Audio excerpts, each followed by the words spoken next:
This panel session will explore the opportunities and challenges brought about by digital transformation and how the retail sector can embrace and adapt to digital transformation in a sustainable way. Our first guest is Chief Executive Officer of Aeon Retail, Shafiee Shamsuddin, is also currently serving as Deputy President of Malaysian Retailers Association. During Shafii's previous 6.5 years tenure with Trans Retail Indonesia, Transmart, it has grown the number of stores from 83 to 130 stores with major improvement in profitability. As a digital technology director, our next guest drives the digital transformation in Heineken Malaysia's journey to become the best connected brewer. Janina Vrieskop comes from Heineken Netherlands, where her key milestones include kickstarting individualized data-driven marketing. Our third guest is CK Chong, the Group CIO of QSR Brands. CK drives the digital acceleration of QSR's two iconic brands, KFC and Pizza Hut. CK's passion is always challenging the status quo, capitalizing on digital innovations to enhance customer experience, improve operational efficiencies, and optimize supply chain. Lastly, but not least, our panel moderator, Mr. Punit Singh, who is the leader of Nielsen Operations Center of the East Zone, which comprises of 2 hub offices located in Malaysia and in India. Punit is responsible for building and transforming Nielsen operations for the company's Connect business, which focuses on retail and consumer panel measurement in Asia Pacific, Africa, Middle East, and Canada. This is definitely going to be a great tech-infused panel discussion and not to be missed. The panel is now getting ready, so please stay tuned and we will be back shortly.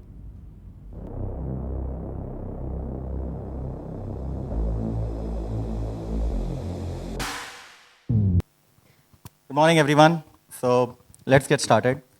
COVID-19 pandemic was a moment of reckoning for many businesses and retailers and brought about a lot of challenges. How digitally ready was your organization to handle some of these challenges? Let's start with Mr. Shafi. Thank you very much, Punit. First of all, whenever we speak about digital transformation and readiness, I always remind myself that we need to look at it from 3 angles. 1, we need to look at the business concepts and models. 2, technology, and 3, people. Now, if you ask me, are we ready at that time? Well, first of all, the business concept has always been focused on the past models, brick and mortar retail. So obviously, we were not ready. 2, technology. I guess I have to tell the truth that we were not ready as well. And 3, the people. Now, normally I would say that the people is the most important assets of our organizations. And I must say that because of COVID, the most ready was our people. So you take 1 out of 3, I would say that we are only 30% ready. Thank you. What about you, Nina?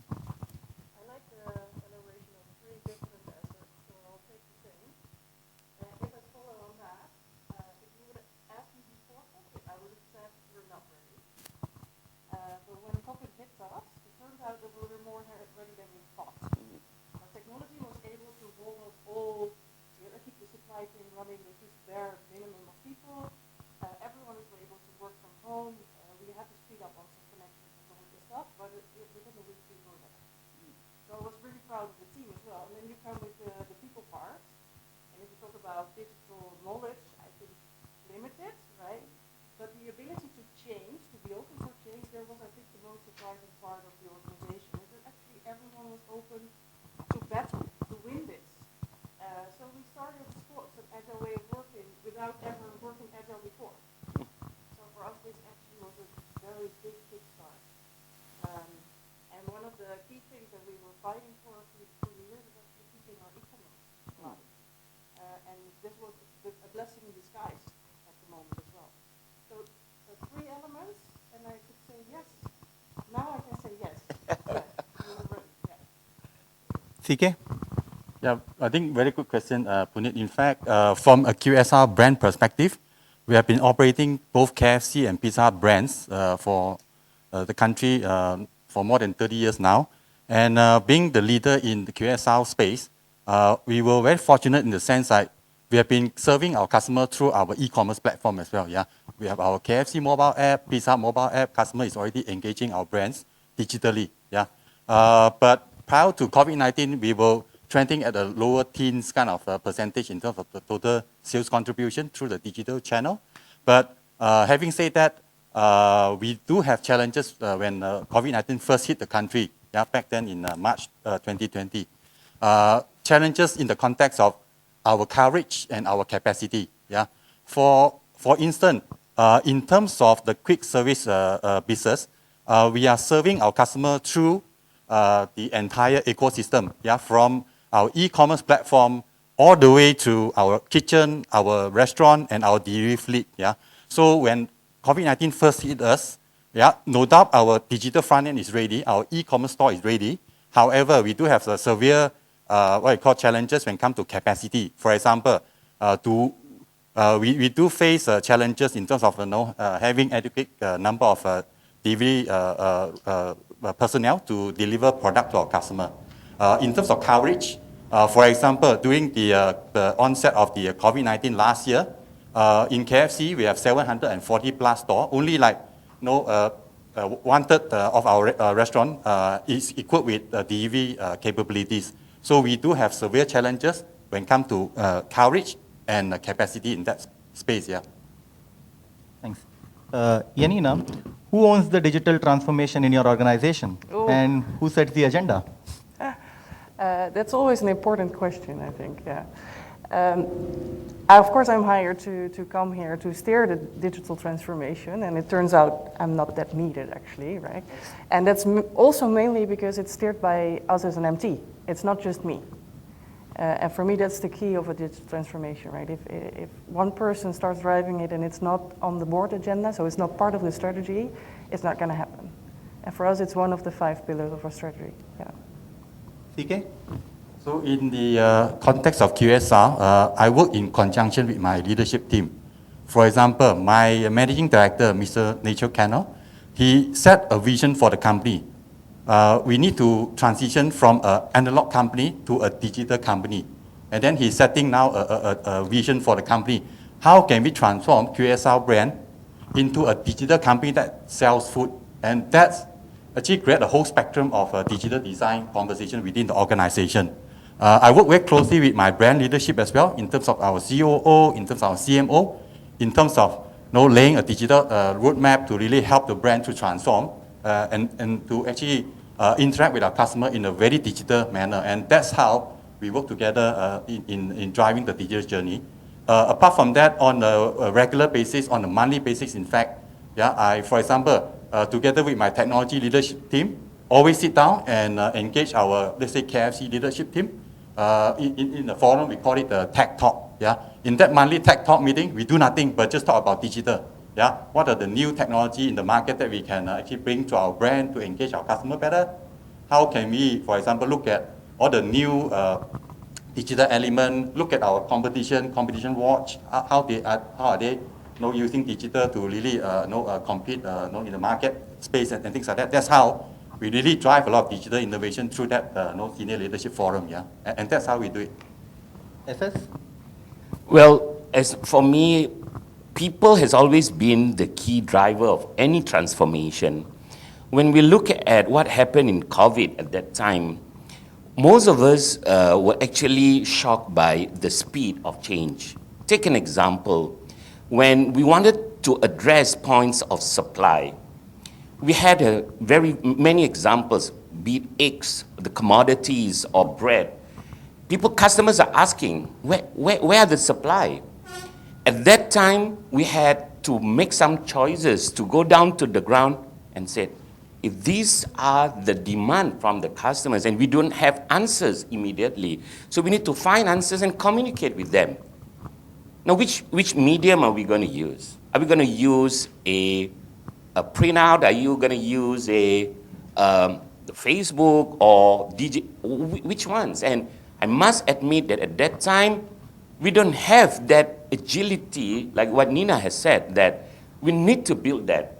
But it was on the go, right? So we had no other options except to be on the ground. And so at that time, we gave an examples, and with the team, we went down and we talked live to the Facebook and social media. For example, we are saying that you're expecting these eggs to be delivered to our stores. You don't have it yet because it is already delivered in our distribution center. So I went myself with the team to the distribution center, show it live, and said, this is where your stocks are. You're going to receive it soon. Be patient, you're going to receive it, and you're going to be delivered to our stores, and that's where you're going to get it. So my point is, we need to build the awareness of this transformation, not only internally to our stakeholders, which I agree with our two panel here, that our team would be actually owning the digital transformation, but as well as the external stakeholders, which are the customers and our partners here, as well as our government agencies needs to work together as one. So who owns it? All of us owns it, I believe. And who sets the agenda? I believe it's a collaborative mode that we need to build this agenda. Thank you. CK, what has been your single biggest challenge in driving digital transformation in your organization? And how did you overcome it? Very interesting question, Puneet. In fact, top in my list, the challenges that we face in terms of digital transformation will be to acquire the right and the new technology talent into the organization. Yeah? Big technology buzzword today, things like AI, things like big data, things like MarTech or marketing technology. These are the solutions that really resonate very well with our QSR segment of the retail. Yeah? And recruiting this talent is very, very difficult in Malaysia. Yeah? Like for example, last 2 years I've the privilege to visit the data city of Europe, Edinburgh, and also I've spent some time with quite a number of my CIO colleagues in the market in the visit to Shenzhen in China. Looking at China, looking at those data city of Europe like Edinburgh, the number of talent that they're created in the market is amazing. Yeah, like my counterpart in China, Yum China, they have got like over like 30 data scientists within the technology team, and in Malaysia, recruiting even one is very, very like, sometimes could be a science fiction kind of task, yeah. I mean, putting joke aside, I think my point is recruiting the right talent to really fuel the digital transformation journey of the organization is a real challenge, yeah. So strategy that we're putting in place is to work in partnership with our tech partner, from overseas, from India, from US, for example. So those are the interim steps that we are working on. Hopefully in the longer term, the University of Malaysia, be it public or private, they'll be able to churn out more and more talent that really resonate well with the industry. And hopefully the relevant government agency, be it Ministry of Education, MDEC, for example, can really step up to help to push and create more talent for the markets in the country. Yeah. And that's my take. Yeah. Yanina? For us, it was more the adapting to the speed of change, where you just mentioned, and there comes data, right? Because suddenly, where we always strive for perfection and go with a big bang, we had to adapt on continuous improvement, not knowing what the next truth would be, because the truth suddenly changed, right? And then you need to enable your data, and you need to be able to adjust to it. That was the challenge. It was not undoable. So we learned a lot, and there's a lot to stay. So our reality changed. Yeah, it was good. SS? Well, I have a lot. I don't know how much time you have, but tell me to stop if you think I'm talking too much, right? One biggest. One biggest. So that means it has to be the balancing of the current talents that we have, and how do we bring in new talents? So in that aspect, if you look at it, we can have an easy choice. We are brick and mortar retail, and we can say, let's close all the stores so that we don't make losses anymore, and bring in new staffs and say, let's do the e-commerce, the big E or the small e. We'll discuss about that later, Puneet. Now, if we were to choose that route, then how are we going to think about the employment of the people? Where are they going to be? So that actually became a challenge to us, because we said, we just don't want to have our profitability intact. But we need to think about how are our staff who have been working with us for 30 years, how are we going to balance that? Were they at fault that they were not trained, they were not open up their vision to see actually digital is not just e-commerce, right? I mean, all of us know that. But it's the lifestyle that we need to inbuild in them. So that actually is our biggest challenge, and going to bringing in the new teams. Do we bring the younger ones only? Do we bring the industry experts in terms of e-commerce, or is it a mix? So that became our challenge in bringing them. We were very fortunate because we were able to bring in different talent industry experts. And here we are actually moving forward in blending together with the current team as well as the new ones. That, if you ask me, only one biggest, I would say that. So really the theme is the shift in talent need. How do you acquire that talent, and how do you manage the entire change management process across the organization? Yeah, thanks. Next one is really an interesting question, a burning question on future of work. And there are several thoughts. Different organizations have set precedents by taking a bold call.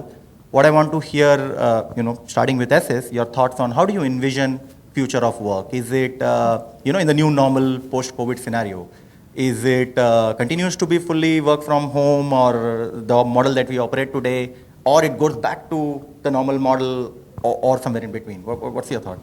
Yeah, we just got the information that by 1st April, we will be able to start back and resume work in the office. On our side, we have actually looked into that.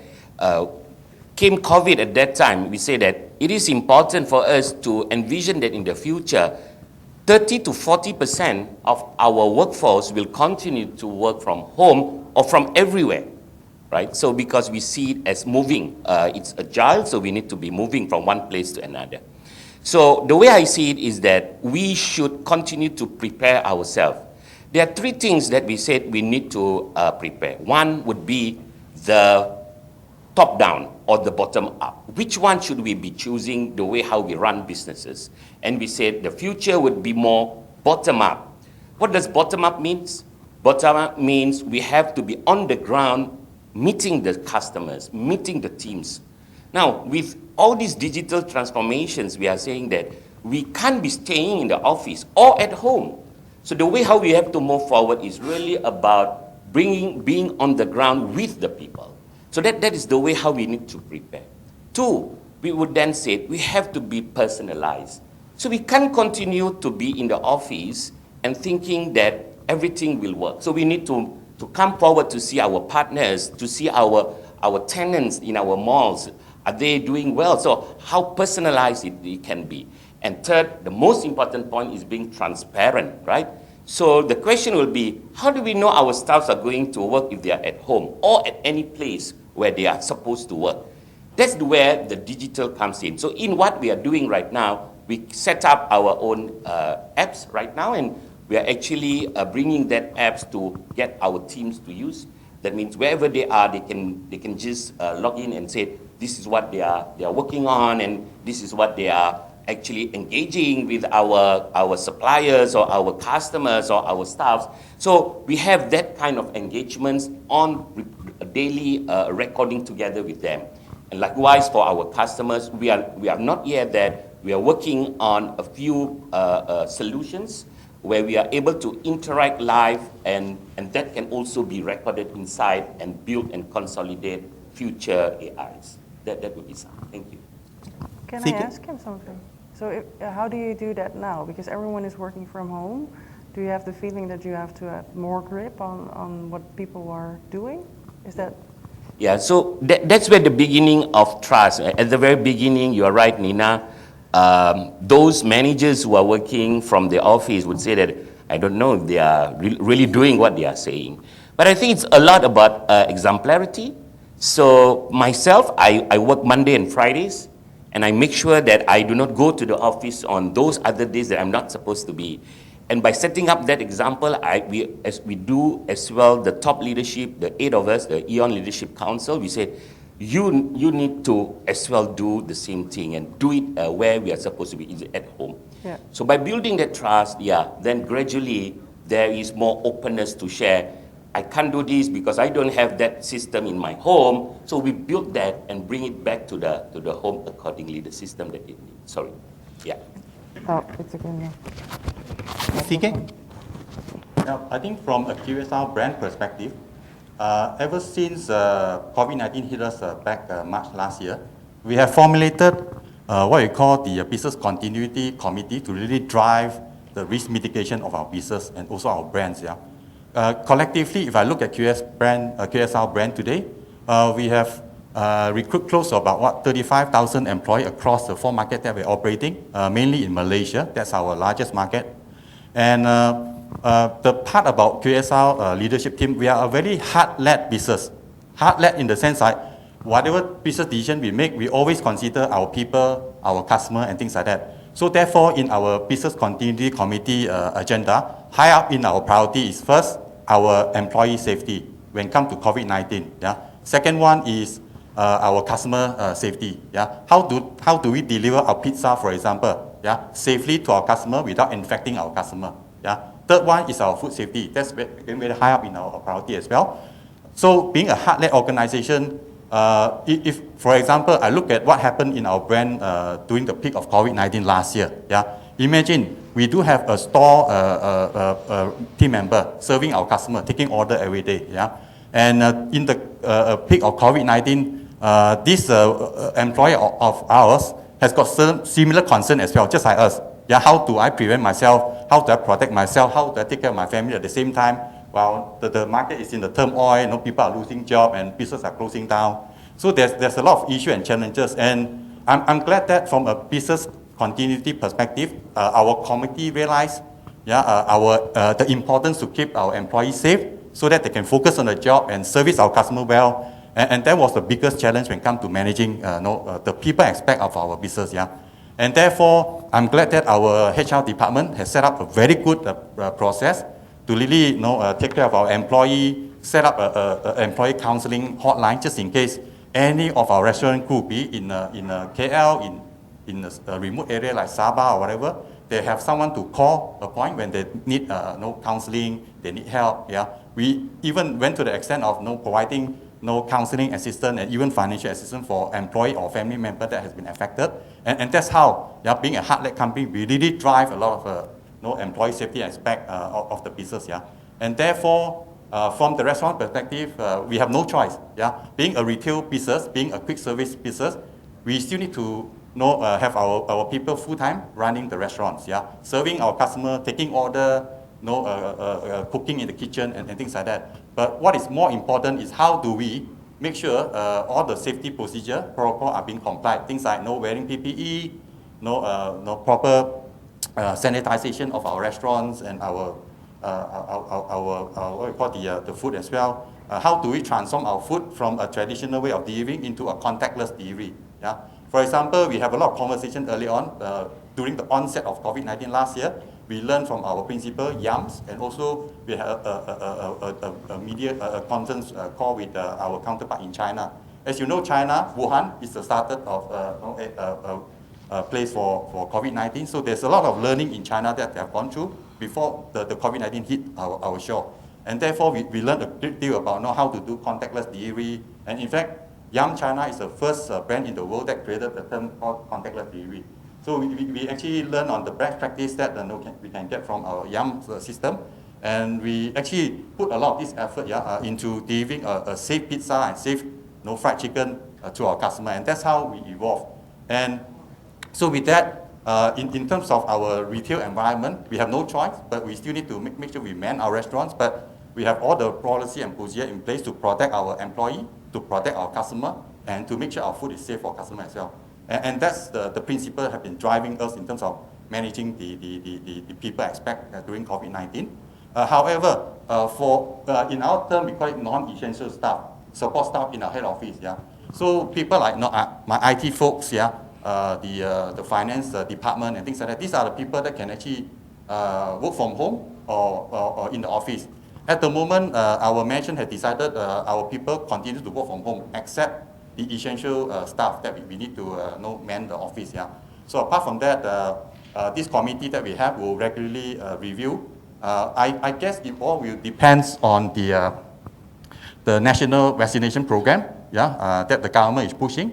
So hopefully when enough population within Malaysia has been vaccinated, then we can be a bit more relaxed in terms of working from home or be on site kind of stuff. And that's where we are. Thanks. Yanina, follow-up question, from that. We heard, some practices on how to manage the field, on-ground resources. From an office associate perspective, the office and being together played a big role in getting people together, build a trust and connection between the associates, collective learning. Yeah. How do you see that getting addressed in the current scenario or a future of work when many organizations are planning to be remote or hybrid? So I do see that there is more need for connection. But that being said, we are all surprised, I think, about how easy it is to connect still via virtual way, because now I have to consciously select a person and talk one-on-one. As long as you have your camera on, and the connection is much more trustworthy because there's no one else around eardropping, or you can just speak up loud without the fear of it getting through the hallway. So the hybrid version there would work very well for us. A lot of people prefer working from home. And to be honest, we had the trust issue in the beginning as well. What are people working on? But if we see the results, they're probably more effective and working harder from home than they would working in the office, chit-chatting with everyone, going back and forward from home. And back to the office, that time being spent on the work itself is much more productive. The connection is still important. So I do foresee that we'll be hybrid and that we have fixed days in the office, hopefully more social events again. We're still Heineken, right? So we like to drink a beer together. Those things we really miss, of course. But other than that, I think the connection and the trust is actually easier than expected. We all are hoping for those to come back. Yes, for sure. SS, the e-commerce growth with the pandemic has been unprecedented. It accelerated, the whole e-commerce growth. Very likely that the infrastructure was not ready for it, the way whole planning process worked. How did you adapt to this sudden increase in demand, and what helped you kind of manage? Yeah, you are absolutely right, Puneet. We are all caught by surprise, and personally for me, it's a wake-up call for our whole organization. Take an example on our infrastructure of technology that we were not even ready to have communications on within different parts of our stores in the past. And with these, we learned from the ground zero. The positive part of learnings here is that we were not waiting. So take an example, customers are coming to shop. They are asking for safety, like what CK has mentioned, right, because of COVID. How do we bring that across? E-commerce is doing very well. We don't have an e-commerce platform at that time. What are we going to do? So what we have actually leveraged on our assets, customers are coming and we said, let's be personal to them. So we actually changed our job focus, and we said, for those staffs that are actually not functioning because we have different businesses like the apparels, the hardlines, the household products. So those staffs that were doing those kind of job, we asked them to be personally serving the customers. So here we actually see the readiness of the people. While we don't have the readiness of the infrastructure to do e-commerce immediately, so we get to serve the customers. So customers do not have to go and shop inside. They just give the shopping list to us, or even download the shopping list and send it to us, and we will then do the shopping and get them the shopping ready, and they just need to pick it up. Now with that, we moved to the next level and we said, let's do even faster, right? So let's do a drive-through. So that's where we move on to say, okay, we were not ready in the past, now let's be ready now. So we transform our platform by then and said, customers can then go to our website and download these offers, very simple microsite to say, yes, you can order here, you can just pick it up, drive-through, without even going into our premises. Then we said, what else can we do? That's where we started to engage ourselves with our new technology here, where we start to work on our apps now. So overall, we are looking at definitely it will be neither one or the other. It will definitely be a mix between what we call the offline retail and the new online retail. We in Aeon, we are looking at bigger than just a retail. We would like to see that we can work into the ecosystem, right? So digital itself will continue to stay. We need to continue to build our infrastructure internally first, but really work together with our partners. And I'm very happy to have the panel speaking very openly and enthusiastic to bring forward this digital transformation together. And being Aeon as a mall operator as well, we welcome all these transformation to build together. Thank you. Yanina, Yeah.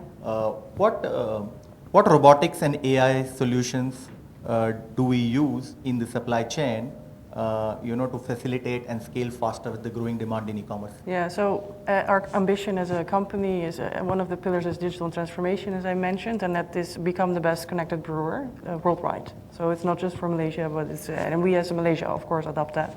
So that means that you have to have robotics and AI, at least experiments going on in the brewery if you want to get there. So in different parts of the world, we do different kind of pilots that has to do with robotics, AI, and it can be on people learning skills, applications while they walk through the brewery, just having smartwatches with the right notification.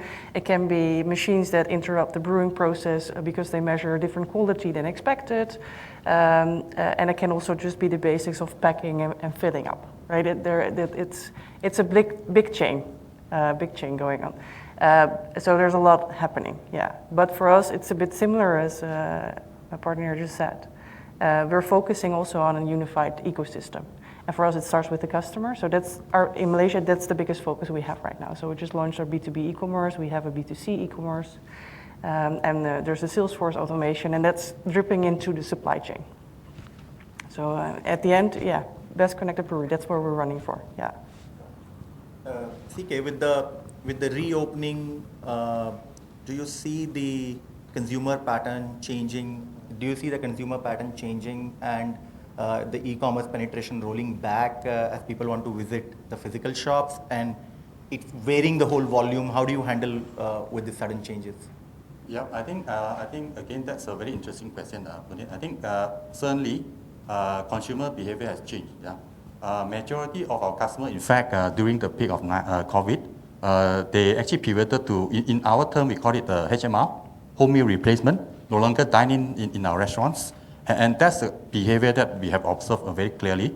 And moving forward, some of our customers will continue to take precautions. Yeah, they will prefer to not order through online, get the food delivered to their doorstep, and consume food in their plate, their house. Yeah, and apart from that, for the dining segment, in fact, for example, in Pizza Hut, yeah, we have last year implemented what we call the bring your own device QR code ordering, where customer can go into a restaurant, use QR code, contactless, yeah, without touching our menu, then they can straight away order from their phone. Yeah, a family of 5, for example, mother, father can all order. Then you go to our kitchen, then we will prepare and deliver the food, yeah, for our customer to consume. So this is to really, first of all, to provide a different customer experience, contactless, yeah, and social distancing, yeah. And moving forward, at least for 12, 24 months to come, we will expect this will continue to stay. But obviously, we need to watch the consumer behavior very closely and re-strategize accordingly. But these are the new norms that we are observing, and we are also trying to answer to the customer concern, yeah, to make our brand more contactless and more safe in that context. Yeah. So obviously, that will change the whole paradigm shift when it comes to digital design for our brands. Yeah. So a lot of conversation that we have with our operation team, with our kitchen team, and things like that is all centered around how do we make our brand safer and better for our customer in that context. Yeah. Thanks. SS, to what extent digitizing your operations and transformation enabled you to have access to a large amount of new data? And if you can share some examples how those data enabled you to take some decisions to drive efficiency or? Yeah. So this is the main thing. In our transformation journey, the blueprint that we have crafted, we call it Aeon Strategic Playbook. In this playbook, we actually emphasize that while technology is a paramount important to ensure we are investing correctly, I think more importantly is if we have this technology, what are we going to use it for, right? So data-driven technology is where we say that everybody is talking about data-driven, but how do we use it? So in our side here, we're actually very fortunate, Puneet, because not only that we have physical stores that are already built up, we have a lot of data, transactional data, millions of those transactions data sitting everywhere in our stores. Now, the question is, how are we going to leverage that, right? So what's happening today is that we are, like I said earlier, our focus is tomorrow if we have this capability to consolidate all this data, we don't want just to look it from the top down. That means centrally in head office, in the past we would say, okay, what would be the best categories that should be focused as a total company? So we'll do the 2080. Now, in my opinion, 2080, if we continue to focus on that, we would lose a lot of opportunities on the ground. So for us, data-driven, we are going to look at bottom-up. So all those AI's capabilities, we want to make sure that we can actually use it. Same technology, use the algorithms to really do store by store. And this is something that is our vision, because we know that our teams are working on how to use the data. So if you look at one of the questions asked again about how much are we ready to invest, we are ready to invest not only to be central, but really driving the business on the bottom. And to give you an example, we have tested that. For example, in one of our stores, we have one store in Shah Alam, which is predominantly, we have more than 80% of our customers are Malay customers. In the past, we were looking only from the central, that means from the head office. We were not able to see what are the categories of needs that the Malay communities in those areas actually are looking for. So we are just saying that out of total 60 stores, we have only 10% of it that are focusing on Malay, therefore this is not so important. Let's focus at the 80%. But in the recent case that we have started to work on our data-driven, we have seen that we need to expand those categories. And just this morning, they just shared with me the results. We are growing by 50 to 60% of growth on those categories that we have taken decisions to extend it. So I think the point for us in Aeon is that digital transformation means nothing if we can't use the data. The data can be used only with collaborations with our partners, but our teams on the ground, we need to learn to be more entrepreneurial and should not be waiting for decisions in head office to say, you need to focus on this or that. So that is our challenge from now and moving forward, bringing the agility and entrepreneurship on the bottom up instead of the top. Thanks. Earlier in the conference, we heard about how digital transformation is helping improve customer experience. CK, do you have any example of how digital technology helped you connect better with the customers and you were able to enhance the experience? Yeah, certainly. I think in that the topic, data, it is very high in our agenda as well. Yeah. For example, as I mentioned earlier, our leadership of the organization already set a vision. Yeah. Let's transition from an analog company to a data company that sells food, and that's really impact the way we do digital design throughout the entire organization. Yeah. Right from supply chain to the kitchen to the front counter that we are serving our customer. And if I look at data, it's a very interesting topic. What do we mean by data? Yeah. A role model that I personally look after would be Spotify and Netflix. For Spotify, for example, for many, it's a music company. But if you look through the entire the brand, Spotify, do they own any artists? No. Do they own any record label? No. Do they own any studio? No. But why are they the largest music brand across group. Yeah, and that's amazing story. Yeah, they created a brand for themselves just using data, connecting their customer, the listener of the music, to the music company, and that's how they link up by matching and marrying genre of music with the customer. They are able to create a brand name for themselves, and that's the power of data. Now, applying the same principle to QSR, how do we capture data and be able to use it the similar way? Yeah, this is where over the last year or two, we put a lot of effort in capturing data. For example, we have introduced, like what I mentioned just now, bring your own device, QR code ordering. In KFC, we have also last year launched and implemented the self-service kiosk in addition to our e-commerce. Now, traditionally, KFC and Pizza Hut used to be a very analog brand. Yeah, we transact with customer without knowing who is dining in our restaurants. But today, bulk of the customer transact in our customer. We know who they are, we know what they like. And using this data, just like how Netflix or Spotify, we can transform to a different customer experience. Yeah? For example, in the future, we are looking into BYOD. How can we use data? How can you use AI to learn about the customer? Next time, the same customer going back to our restaurant, we will always propose the first in the homepage, their favorite pizza and their favorite pasta, for example, rather than like showing a generic menu, expect them to know, go through the trees or menu to pick what they want. So that is to really improve the customer experience, and basically data will play a major role in helping us in this aspect. Yanina, as CK said, it's a data company serving food.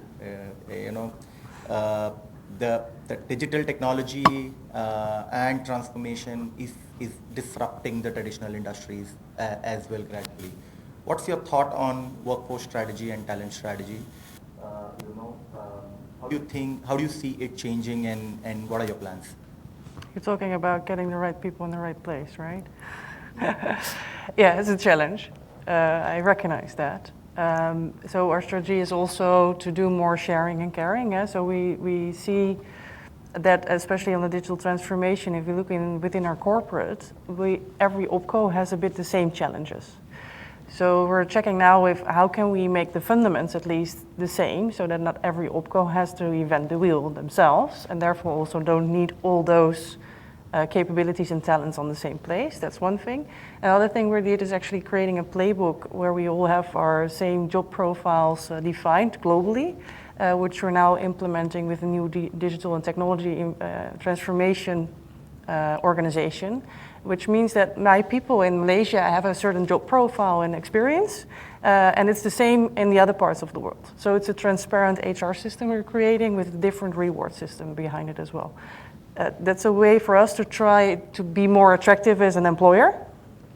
It's not just, you're not just in Malaysia, you can go anywhere.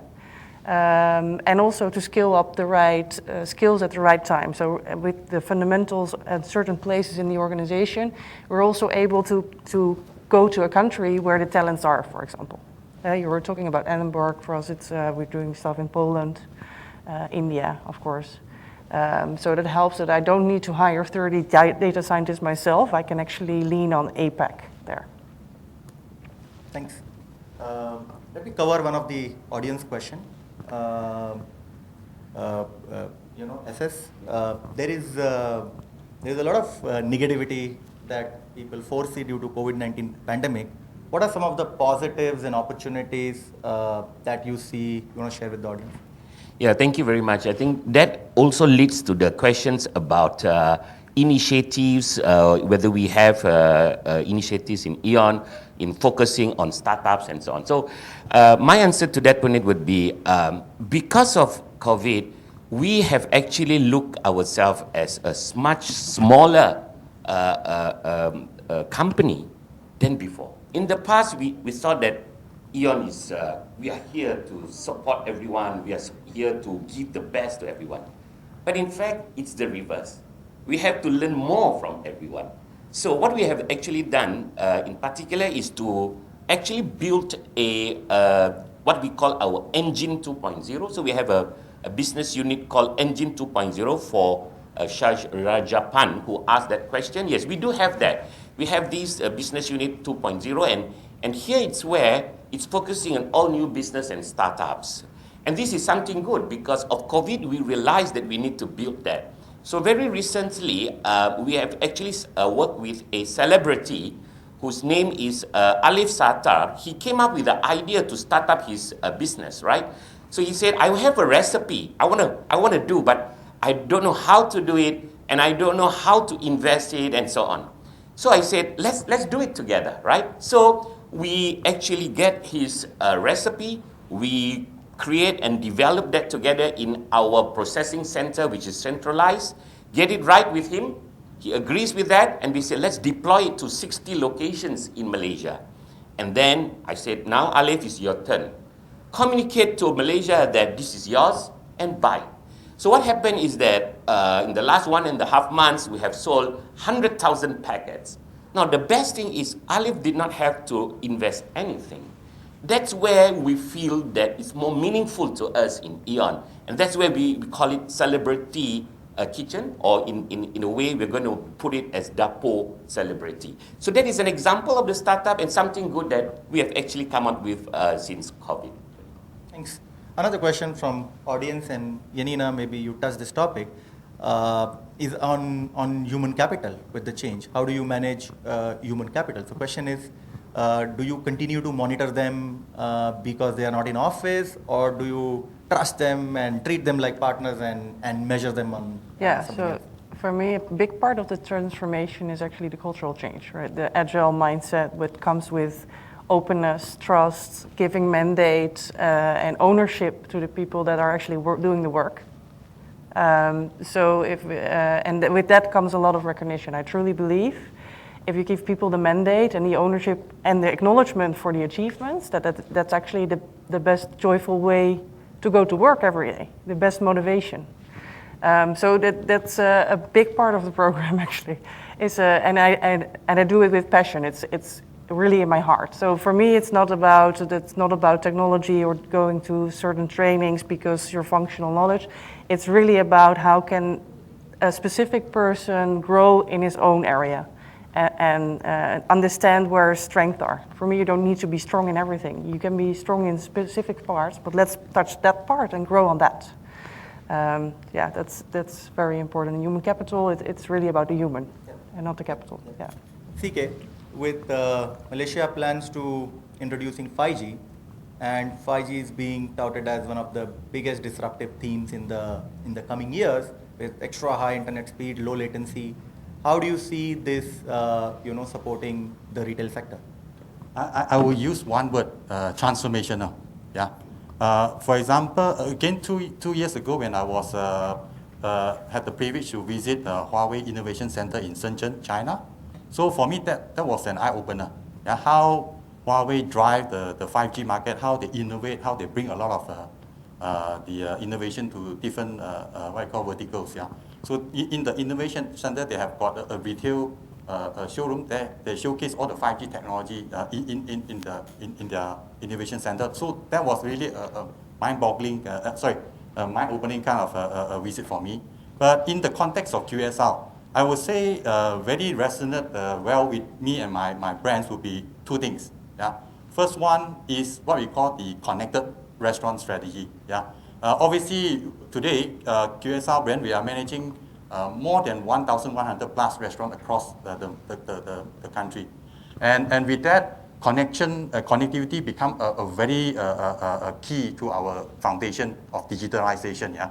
For example, today, our store are connected through our cloud, through the current service provider, using a fiber optic or twisted pair wire, where we can maximum go up to 10 megabit per second through and flow. But looking at 5G, it's transformative in the sense that it will be a gigabyte network rather than megabyte. And certainly, that will bring a whole lot of innovation in terms of the digital acceleration. For example, using big data in the cloud, let it be easily accessible in the restaurant so that we can transform data to a lot of application using our cloud base. Yeah. From my perspective, the key difference between 3G, 4G, and 5G is two things. First is their latency of the network, which all the provider is committing less than 10 millisecond to and fro. The second one is their network, what I call the bandwidth. Yeah, we're talking about gigabyte moving forward. So I think that really opened up a different perspective of innovation in our connected restaurant strategy. Yeah? In our digital restaurant ecosystem, yeah, we have our point of sales, we have the kitchen system, we do have our supply chain system at the back of the house, we do have a delivery management system that we need to track our rider delivering foods to our customer, we do have connection to our e-commerce platform. So the entire digital ecosystem live with the connectivity as a key foundation. Yeah. So moving into 5G, that will open up a host of what I call possibility moving forward, and that's why I call it transformative. The second one is our storefront, our e-commerce. Every time when we work with our media agency to design our e-commerce content, for example, to showcase some finger-linking goodness or our yummy pizza on the menu, we always limited by one bandwidth issue, which is the bandwidth. Yeah, when customer launch our app, look at our pizza, we are committed to 3-second loading time of the content. Anything more than 3 seconds, customer will throw away the app and then that's it, move on. Yeah, so I think this is very key to our design. But with the limited bandwidth, we are limited by all this the innovation. Yeah, but moving into 5G, imagine our customer, yeah, all surfing the net or connecting to our app using 5G gigabits. They can look at a lot more rich content now. Yeah, instead of showing a fixed photo of our pizza, we can show a video of our pizza with all the steamy hot smoke coming up from the pizza. That will present our product in a very different manner to our customer and entice them to buy.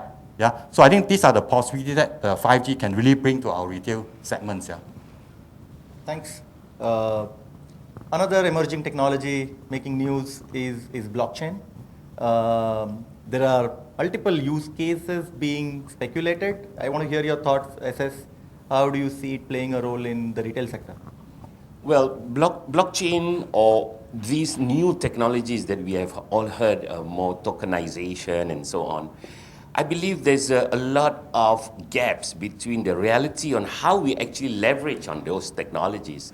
And I think CK explained it very well earlier. It's all about making sure that everyone is moving together, right? It is not one moving far ahead and the rest of the community and the whole country is just waiting, where am I? Am I going to be flying with drones and so on? But how are we going to use those technologies? So in my opinion, a couple of years ago, we have actually discussed a lot on these blockchain and how do we build transparency with the halal market here, right? I think everyone talks about that, you know. And I talked to several big Muslim countries in the world, and everyone wants to do that. But the question is, how do we do that? So I believe very much that we need to start from the base, right? So for example, what is the difference between the halal in Malaysia as compared to other countries? Even the non-Muslims are asking, why you can't take this and you have to always take from this country? So I think that calls for unity among the whole of these organizations. And then we can start to use the blockchain, right? So I believe very much that this blockchain is here for everyone to use, everybody to really collaborate and use. And personally, in Aeon, we are looking at one of our 10-year plan is to really work on this blockchain and work with government agencies between different countries. We are coming from Japan. We have a lot of abilities in Japan to connect with Malaysia in terms of blockchain. And we hope that one day, that not so long after, we hope that perhaps this year we could have some conversations with the government agencies to really work on the blockchain, halal blockchain. Thank you. Thanks, that's an interesting perspective. CK, you have any thoughts on this? I would very much align to Mr. Shafi's point of view as well. I think from a retail aspect, yeah. Digital sustainability is another theme that is coming, which is using digital transformation to drive the global sustainability goals, right? And retail is a bit complex sector, to kind of deploy this. What are your early thoughts? Are you doing something on this one? Do you have any plans, thoughts? CK? I think from, again, quick service restaurant segment of the retail, achieving global sustainability is our obligation. We take that very seriously as well. there are also a couple of initiatives that we are taking to really make ourselves a lot more, what we call, friendly to our environments. Like for example, KFC, we have in the past rolled out a cooking oil recycling process, yeah, to convert cooking oil, use cooking oil into biodiesel. But on the digital front, we are taking some initiative as well. Like for example, today, my digital team is working with our restaurant operation folks in implementing a cloud-based IoT solution that can optimize using our data platform in terms of the procurement and in terms of the projection in the kitchen. Yeah? In our business, we center around our business in two critical windows, lunch and dinner. And that's where customer will coming to our store, placing order, and that's where projection is very critical in terms of making sure we cook and prepare the right number of product to meet the demands. Any overcook, for example, let's say French fry or whatever, if we cook it and we couldn't sell it within the next half an hour or so, guess what? It will be turned into a waste. And therefore, it is our obligation to really how to use digital to improve our operation efficiency at the same time reducing waste. So we are using now our data platform. We are building a AI application to really help to improve the kitchen projection. Yeah. So eventually, small little thing that we do through digital, but in the longer run, it will translate to our contribution to the environment, sustainability, and hopefully more and more we do this. Maybe not immediately. In the longer term, we can be a net a positive and come to sustainability, and that's where I see digital play a role in that aspect. Yeah. SS, you have any thoughts? Yeah, for us, we look at this sustainability in three forms. One, people, sustainable people. Two, planet, and three, peace. Now, we look at it very much differently after COVID. In the past, we do have that. We do plant trees. In Malaysia, we have already planted more than 20,000 trees in the last couple of years. But we do not really connect with our people. That means whether it's our Aeon staff or Aeon people or our customers in our. Today, when I interview young talents, and the questions that I was expecting, what is your strategy? What are your investment plans? But the question they're asking, what are your sustainable plans, right? And if I ask most of the people coming from the different generations, they won't ask me these questions. But those guys who are 30 years and below, and they love this. So to answer to your point, I think sustainability has to be really meaningful, not only to put it on paper. So normally we put that at the end. I'm talking about myself. We put it at the end of the journey. Whatever left in profitability, let's do a CSR or sustainable. But now we have put it in the middle, the core of our purpose. So that is a very important aspect. And then we are asking, how do we then leverage on digital?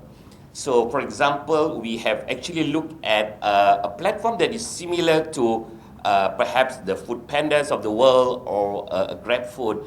And we came out with, when we started to ask questions to everyone and said, for those F&B, the food and beverage retailers who are selling food, they have to pay quite a big amount, right, for every transaction to do delivery. So we asked ourselves, how can we do better for the employees, for the customers, for the sustainable existence of these entrepreneurs? So we came out with this, what we call Aeon Makan, where we are able to provide that platform almost for free.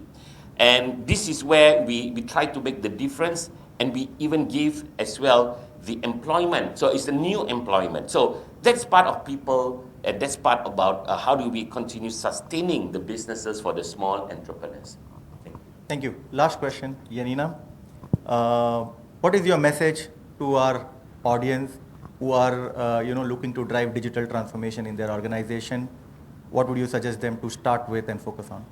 Make sure it's always business savvy. So don't do technology for technology. See it as a pilot. So start small, think big, start small. Have a dream and go to that one. And their digital can help. And it does need to be perfect. So 70% is probably already your business case. Don't make it too complex, just do it. Okay, thank you. Thank you all of you. I think there was a wealth of experience and some great insights, that the audience could use it. I'll hand over to Dan.